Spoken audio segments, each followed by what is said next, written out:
KPCC പുനഃസംഘടനയിൽ അതൃപ്തർ അനേകമോ എന്നാണ് ചോദ്യം. സ്മൃതി. അതൃപ്തർ അനേകമാണ്. നേരത്തെ സുനിൽ പറഞ്ഞ പോലെ ഈ ആൾക്കൂട്ടത്തിന്റെ പാർട്ടിയാണ്.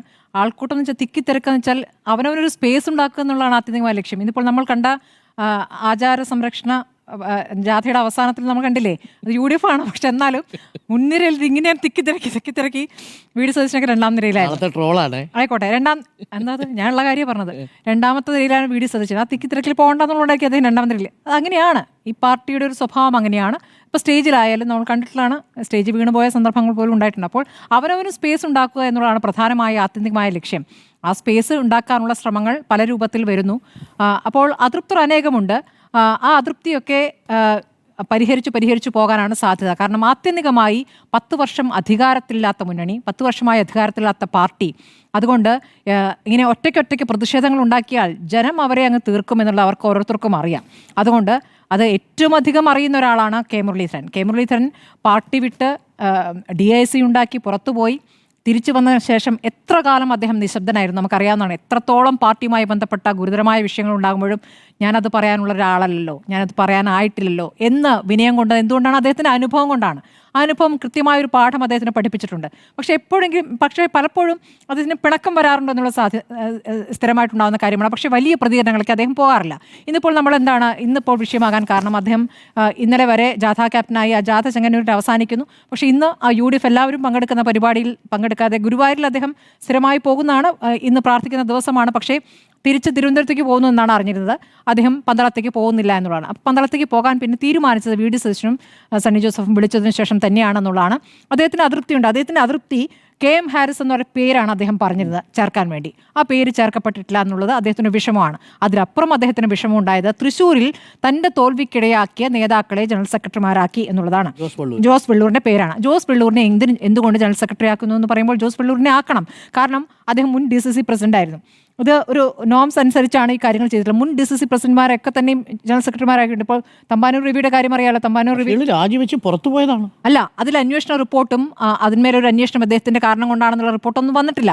അപ്പോൾ ആത്യന്തികമായി തൃശ്ശൂരിനെ നിയന്ത്രിക്കാൻ തൃശ്ശൂരിലെ ജനങ്ങളെ അറിയുന്ന നേതാക്കൾ വേണമെന്നേ തെരഞ്ഞെടുപ്പിൽ.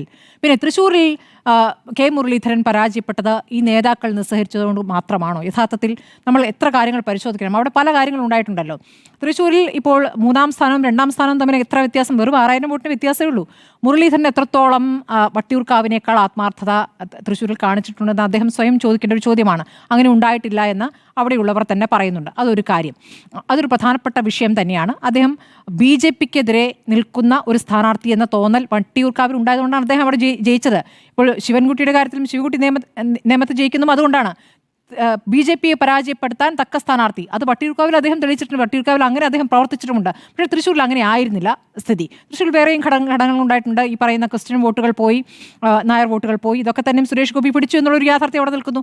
തൃശ്ശൂരിനെ അങ്ങനെ വിശ്വസിക്കാൻ പറ്റില്ല. കരുണാകരനെ പറ്റിച്ച ജില്ലയാണ്. അപ്പോൾ അതുകൊണ്ട് അങ്ങനെ ഒരു വിഷയം അവിടെ നിൽക്കുന്നു. അതുകൊണ്ട് ഈ ജോസ് വെള്ളൂറാണ് ഒരു കാരണക്കാരൻ എന്നുള്ളത് അദ്ദേഹത്തിന് മനസ്സിലുണ്ട്. അതൊരു അതൃപ്തി അറിയിച്ചിട്ടുണ്ടെന്ന് പറയാം. പക്ഷേ അതിലപ്പുറം പോയി KM ഹാരിസിനെ ഒരു പക്ഷേ സെക്രട്ടറി ആയിട്ട് എടുക്കുമെന്നുള്ള ഒരു ഉറപ്പ് അദ്ദേഹത്തിന് ലഭിച്ചിട്ടുണ്ടെന്നാണ് ഞാൻ മനസ്സിലാക്കുന്നത്. അപ്പോൾ അത്രയേ ഉള്ളൂ. ആ പ്രശ്നം അവിടെ നിൽക്കുകയാണ്. ഇനി ചാണ്ടിയുമ്മൻ്റെതാണല്ലോ. ചാണ്ടിയുമ്മൻ്റെ അതിവൈകാരിക പ്രതികരണം അത് അബിൻ വർക്കിയുമായി ബന്ധപ്പെട്ട വിഷയത്തിലാണ് അദ്ദേഹം പറഞ്ഞത്. പക്ഷേ ഒരു വർഷം മുമ്പുള്ള അദ്ദേഹത്തിൻ്റെ പോസ്റ്റ് നഷ്ടപ്പെട്ടതിനെക്കുറിച്ച് അദ്ദേഹം പറഞ്ഞു എന്നുള്ളതാണ്.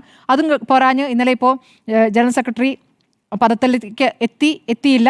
അവസാനം വട്ടം അദ്ദേഹത്തിൻ്റെ പേര് വെട്ടുകയായിരുന്നു എന്ന് പറയുന്നു. അത് പരസ്യ പ്രതികരണം കൊണ്ട് തന്നെയാണ് സംഭവിച്ചിരിക്കുന്നത്. അദ്ദേഹം ഗ്രൂപ്പുകളിൽ നിന്ന് എക്സിറ്റായി, വാട്സപ്പ് ഗ്രൂപ്പുകളിൽ നിന്ന് എക്സിറ്റായി. അതേക്കുറിച്ച് അദ്ദേഹം ചോദിക്കുമ്പോൾ ഒരുപാട് ഗ്രൂപ്പുകൾ എന്തിനായെന്ന് അദ്ദേഹം ചിരിക്കുകയാണ് ചെയ്യുന്നത്. അദ്ദേഹത്തിന് എവിടേക്കോ ചില പ്രായോഗിക രാഷ്ട്രീയത്തിൻ്റെ ഒരു പ്രശ്നം വന്നിട്ടുണ്ട്. അതിപ്പം തിരിച്ചറിയുന്നതാണ് ഞാൻ മനസ്സിലാക്കുന്നത്. അദ്ദേഹം സഭയുടെ പിന്തുണ നേടി, സഭ അദ്ദേഹത്തിന് വേണ്ടി അബിനു വേണ്ടി പ്രതികരിക്കാൻ വന്നിരിക്കുന്ന ഓർത്തഡോക്സ് സഭ. അപ്പോൾ ആ ഒരു പിന്തുണ അവിടെയുണ്ട്. ഇനി അങ്ങനെയുള്ള പ്രതികരണങ്ങളൊക്കെ അദ്ദേഹം പോകില്ല എന്ന് തന്നെയാണ് മനസ്സിലാക്കുന്നത്. തെരഞ്ഞെടുപ്പിൽ അദ്ദേഹം എങ്ങനെയൊക്കെയാണ് എണ്ണയിട്ട യന്ത്രം പോലെ പ്രവർത്തിച്ചതെന്ന് നമ്മൾ കണ്ടിട്ടുള്ളതാണ്. അദ്ദേഹം നിന്ന് മത്സരിച്ച സമയത്തും അതെ, ബാക്കി തെരഞ്ഞെടുപ്പുകളിലുമായാലും അതെ, വോട്ട് പിടിക്കാൻ എങ്ങനെയാണ് അദ്ദേഹം നടന്നു നീങ്ങിയെന്നൊക്കെ നമ്മൾ കണ്ടിട്ടുള്ളതാണ്. ആ ആത്മാർത്ഥത പാർട്ടി കണ്ടില്ലെന്ന് അടിക്കില്ല എന്ന് തന്നെയാണ് കരുതുന്നത്. പക്ഷേ ഇതൊരു ശിക്ഷയായി വേണമെങ്കിൽ കരുതാം. നോക്കൂ, നേരത്തെ സുധാകരൻ്റെ കാലത്ത് സുധാകരൻ പാർട്ടി KPCC പ്രസിഡന്റ് ആകുന്ന സമയത്ത് ഉമ്മൻചാണ്ടിയുടെയും രമേശ് ചെന്നിത്തലയുടെയും അവർ മുന്നോട്ട് വെച്ച പേരുകൾ പരിഗണിച്ചില്ല എന്നുള്ളതായിരുന്നു പരാതി. അന്ന് പട്ടിക കുറഞ്ഞു പോയി എന്നുള്ളതായിരുന്നു പരാതി. അപ്പോൾ പട്ടിക വിപുലമാക്കി കൂടുതൽ പേരെത്തുന്നു. വൈസ് പ്രസിഡന്റുമാർ 5-ൽ നിന്ന് 13 ആകുന്നു. ജനറൽ സെക്രട്ടറിമാർ 28 നിന്ന് 58 ആകുന്നു. ഇനി ഇവരെ സഹായിക്കാൻ ഇനിയും വരും സെക്രട്ടറിമാർ വരാൻ പോകുന്നു. അപ്പോൾ ഒരു ജനറൽ സെക്രട്ടറിക്ക് രണ്ട് ജനറൽ സെക്രട്ടറിമാർക്ക് എങ്ങനെയാണ് ഒരു ജനറൽ സെക്രട്ടറി 2 സെക്രട്ടറിമാർ എന്ന മട്ടിൽ 150 പേർ ഇനിയും വരാതിരിക്കുന്നുണ്ട്. അപ്പോൾ അതും കൂടി ഈ കൂട്ടത്തിൽ പ്രഖ്യാപിച്ചില്ല എന്ന ഒരു പരാതി മാത്രമാണ് പ്രതിപക്ഷ നേതാവിനുണ്ടായിരുന്നതെന്നാണ് ഞാൻ മനസ്സിലാക്കുന്നത്. അല്ലാതെ അദ്ദേഹം ചില പേരുകളൊന്നും മുന്നോട്ട് വെച്ചിട്ടില്ല. നേരത്തെ പറഞ്ഞതുപോലെ അദ്ദേഹം ഒരു ഗ്രൂപ്പ് ഉണ്ടാക്കിയിട്ടില്ല. പ്രതിപക്ഷ നേതാവിനെ സംബന്ധിച്ച് തിരഞ്ഞെടുപ്പുകളിൽ ഈ യൂത്ത് ബ്രിഗേഡിനെ ഇറക്കുകയായിരുന്നു അദ്ദേഹം ചെയ്തിട്ടുള്ളത്. അദ്ദേഹത്തിനൊപ്പം അവർ നിന്നുകൊണ്ട് ആ തെരഞ്ഞെടുപ്പുകൾ വിജയിപ്പിച്ചിട്ടുമുണ്ട്. അതായിരുന്നു അദ്ദേഹത്തിൻ്റെ ഒരു ശൈലി. അത് എവിടെ വെച്ചിട്ടാണ് മുറിഞ്ഞത്? തെരഞ്ഞെടുപ്പിന് ശേഷം ഉണ്ടായിരിക്കുന്ന ഈ രാഹുൽ മാങ്കൂട്ടത്തിൽ വിഷയത്തിന് ശേഷമാണ് അത് മുറിഞ്ഞു പോയത്. ഇനിയുള്ള തെരഞ്ഞെടുപ്പിലും ഒരു യൂത്ത് നിര അവിടേക്ക് അണിനിരക്കില്ല എന്ന് പറയാൻ പറ്റില്ലല്ലോ. വേറെ ഉണ്ടല്ലോ. നമുക്കിപ്പോൾ വരുന്ന പട്ടികയിൽ ഭൂരിഭാഗവും 40-ന് മുകളിലുള്ളവരാണ് എന്ന് പറയുമ്പോഴും നേരത്തെ പരിഗണിക്കപ്പെടാത്ത ഒരുപാട് പേർ പരിഗണിക്കപ്പെട്ടിട്ടുണ്ട് എന്നുള്ളൊരു പ്രധാനപ്പെട്ട കാര്യം തന്നെയാണ് എന്ന് വേണം മനസ്സിലാക്കണം. ഇപ്പോൾ ലാലി വിൻസനും പത്മജ വേണുഗോപാലും ഉണ്ടായിരുന്ന വൈസ് പ്രസിഡന്റ് സ്ഥാനത്തേക്ക് ഇപ്പോൾ രമ്യ എത്തുകയാണ്. രമ്യ എത്തുമ്പോൾ അവിടെ ഷാനിമോളിനെയും ബിന്ദുവിനെയും ഒഴിവാക്കുന്നു. പക്ഷെ അവരെ രാഷ്ട്രീയകാര്യ സമിതിയിലേക്ക് ഉൾപ്പെടുത്തുകയും ചെയ്തിട്ടുണ്ട്. അങ്ങനെ പരസ്യ പ്രതികരണങ്ങൾ ആ രൂപത്തിൽ വരുന്നുണ്ടോ എന്ന് ചോദിച്ചാൽ ഈ പറയുന്ന ഒരു പ്രതികരണമല്ലേ കണ്ടുള്ളൂ. മറ്റേത് മാറി നിന്നു എന്ന് നമ്മൾ കരുത്താണ് കണ്ടത്. ആത്യന്തികമായി പ്രായോഗിക രാഷ്ട്രീയം അവർക്കറിയാമല്ലോ. പ്രതികരിച്ചാൽ എന്ത് സംഭവിക്കും എന്നുള്ള കൃത്യമായ സൂചനയുണ്ട്. പ്രതികരിക്കുകയോ പൊട്ടിത്തെറിക്കുകയോ ഒക്കെ ചെയ്തു കഴിഞ്ഞാൽ ഒറ്റയ്ക്കങ്ങ് പൊട്ടിത്തെറിച്ച് പോവുകയുള്ളൂ. അല്ലാതെ കൂടെ ഒരു വലിയ കൂട്ടം എന്ന രൂപത്തിലൊന്നുമില്ല.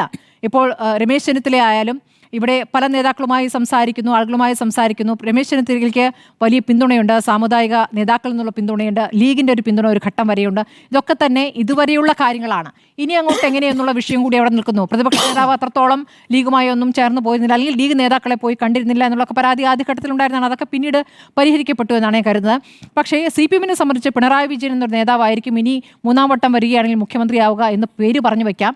പക്ഷേ കോൺഗ്രസിന് അങ്ങനെ പറയാൻ ഒരാളില്ലല്ലോ എന്ന് ചോദിക്കുമ്പോൾ ശരിയാണ്. ഇവിടെ 3-4 പേരുകളൊക്കെ സ്വയം തന്നെ കരുതിക്കൊണ്ട് ആളുകൾ വരുന്നുണ്ട്. സ്വാഭാവികമായി വരുന്നത് പ്രതിപക്ഷ നേതാവായിരിക്കും. ജയിക്കുകയാണെങ്കിൽ പ്രതിപക്ഷ നേതാവ് മുഖ്യമന്ത്രിയാവുകയാണ് സാധാരണഗതിയിൽ സംഭവിക്കുക. ഈ അസാധാരണമായ സംഭവവികാസങ്ങൾ എന്തൊക്കെ ഉണ്ടാവുമെന്ന് നമുക്ക് അറിയേണ്ടതുണ്ട്. KC വേണുഗോപാൽ ഈ പറയുന്ന എല്ലാ കാര്യങ്ങളിലും യൂത്ത് കോൺഗ്രസിലും മഹിളാ കോൺഗ്രസിലും KSUവിലുമൊക്കെ അവനവൻ്റെ ഒരു നിരയെ അവിടെ പടുത്തുയർത്തിയിട്ടുണ്ട്. അപ്പോൾ ആ പിന്തുണ അവിടെ ലഭിക്കുമെന്നുള്ള കാര്യമാണ്. മുഖ്യമന്ത്രിയാകാൻ എങ്ങനെയാണ് മുഖ്യമന്ത്രിക്ക് ആകാൻ പിന്തുണ സമാഹരിക്കേണ്ടതെന്ന് അദ്ദേഹത്തിന് കൃത്യമായിട്ട് അറിയാമല്ലോ. അപ്പോൾ അത് സമാഹരിക്കാൻ കഴിയുമോ എന്നുള്ളതാണ് ഏറ്റവും പ്രധാനപ്പെട്ട വിഷയം.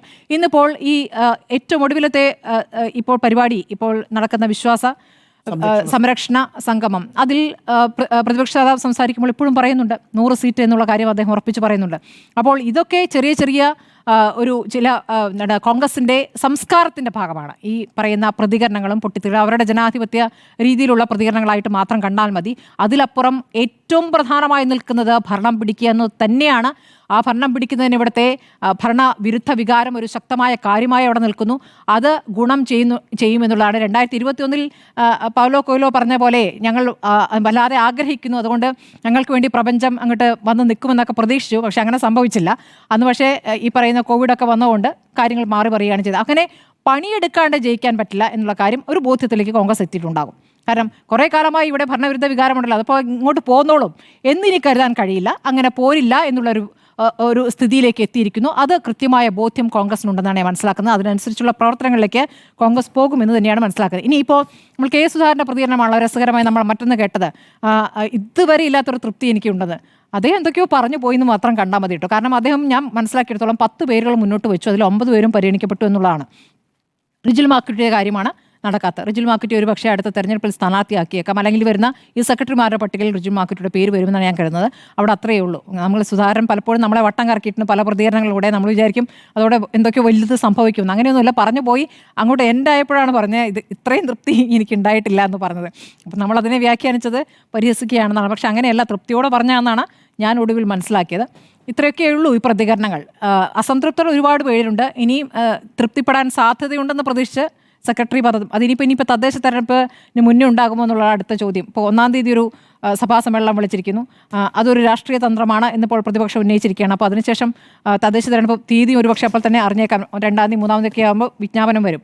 അപ്പോൾ സെക്രട്ടറി പ്രഖ്യാപനം അവിടെ ഉണ്ടാകുമോ അതറിയില്ല. അപ്പോൾ നീ വൈകി പോകാൻ സാധ്യതയുണ്ട്. ഏതായാലും ഒരുമിച്ച് പ്രവർത്തിക്കുകയല്ലാതെ ഇനി ഭരണത്തിൽ വരാൻ വേറെ ഒരു വഴിയുമില്ല എന്നിവർക്ക് കൃത്യമായിട്ടറിയാം. അങ്ങനെ ഒറ്റയ്ക്കൊറ്റയ്ക്ക് വേറെ പ്രതികരണങ്ങളുമായി പോവുകയാണ്. എനിക്ക് മുഖ്യമന്ത്രിയാകണം, അല്ലെങ്കിൽ എനിക്ക് ഇന്നതാവണമെന്ന ആവശ്യമായി മുന്നോട്ട് പോവുകയാണ്. അവർ ഒറ്റപ്പെടും, അവരെ അണികൾ ഒറ്റപ്പെടുത്തും എന്നുള്ളതാണ് അവരുടെ മുന്നിലുള്ള വർത്തമാനകാല യാഥാർത്ഥ്യം എന്നുള്ളതാണ്.